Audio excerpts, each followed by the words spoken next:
there's a almost untapped way at generating some extra cash, even an income.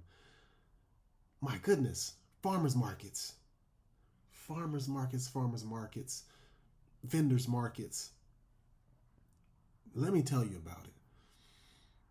First and foremost, if you're looking to make some extra cash, some extra money, find out how you can get to your local farmers market or any type of vendors market, pop up market. Those are like golden. I'm so excited that I took the leap and I went for it. I participated in my local farmers market for their, I don't know what they call it, for their season, for their rotation, whatever it is. I participated for it. I planned. I did a lot of planning. I got what I needed and I went for it because you can find the backstory on me in other videos, but I sell nut butters. I give people awesome nut butters, and it's awesome because they're healthy and there's no guilt involved whatsoever. They're super healthy. I don't put any of that extra weird stuff in there, right? So I'm selling nut butters, and I get to this place, and I just act like myself. So let me tell you why I enjoyed it and some things that helped me. So this is going to be like an experience plus a how-to type video. Getting started, I had to fill out an application, but I didn't want to be just another number, another uploaded application. I physically went to this farmer's market that I wanted to be a part of, and I started shaking hands with people. I started checking out vendors, saying hello, until I eventually found management, and I spoke to them and I told them, hey, I would love to be in your market. And they were like, oh, really now? How about you fill out an application? I already filled it out. But I didn't tell them that. I'll say, oh, I'll get on it. Yeah, I'll do that. Boom. Okay. So now they can put a name to a face, right? So when you upload your application, they met you, they knew what you're about, they felt your aura. Okay. I feel like that's really important, especially for farmers markets and markets, because your personality is just about everything. Like the vendors, and who they are and their vibe, that plays a huge role in the markets. So I met them, said hello to everybody, filled out the application, went through all of the hoops, all of the process, got the permits, did all that stuff, ready to go. Now, that's a lengthy process. I'll make another video for that. That's a lengthy process, but I did it. I planned for it and I just executed, right? First market, I went in not expecting much, but just knowing that I needed a baseline. Didn't come in discouraged, and I'm like, hey, I'm going to go for it. The first market was like I dang near sold out, and I'm like, dang, I need to start making more. And so I had to figure out, okay, all right, I need more samples. I need tangibles. I need stuff for people to take and taste. So I figured that out. I started giving more samples, and now we're really rolling. Second time, we're really rolling. I made sure to get there on time, okay? And not what you think. A lot of people think on time is right on time. No, on time means that you're early. So I got there early.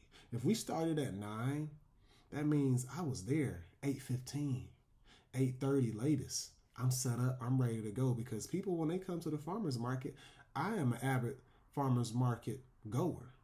Me, I'm trying to get in and get out sometimes, right? So some people come early to get through that and be done because they got to go find the other things they couldn't find at the farmer's market at the grocery store. So they're trying to get in and get out. And then some people just come to frolic and enjoy the experience. But I knew that being on time would make or break me.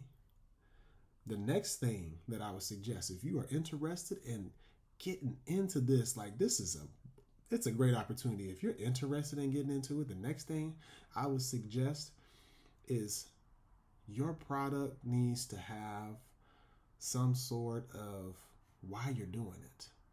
Okay? Like I can go down the line Like there's always a story behind what's what. Very rarely do people just kind of mindlessly go and buy stuff. They want to know the story behind it. Why are you here? Why are you out here and it's cold? It's like 20 degrees out here. You got your tent set up. Why are you out here selling stuff? So even if people don't ask, still give them a little background. Hey, I'm so passionate about, for me, it'd be like, I'm so passionate about nut butters. I wanted to give people something that was healthy that they could still enjoy. That goes a long way with people, giving them insight to why you're doing what you're doing. And then it creates customers, because now I had people come back, right? And we didn't even have to have that conversation. It was just like, hey, how you doing? Doing good? Okay, yeah. Give me 3 of those. I need 4 of those. Let me go ahead and can I get a box? Okay, because I want to get some for my coworkers and my family. Yeah. Holidays right around the corner. I got an order coming for you. So being personable with your clients, with your customers, that works as well.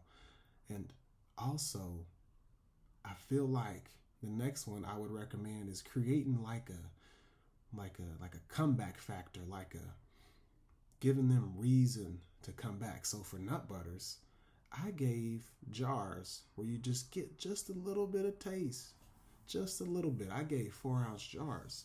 So you got just a little bit, just a little taste. And you're like, oh, I got to get some more. I got to come back and I got to get some more. And I also recommend offering variety. Okay.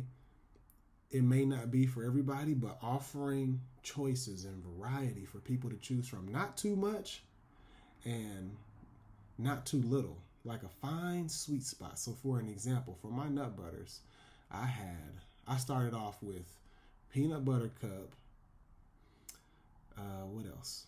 Cinnamon roll, pumpkin pie, and what else did I have?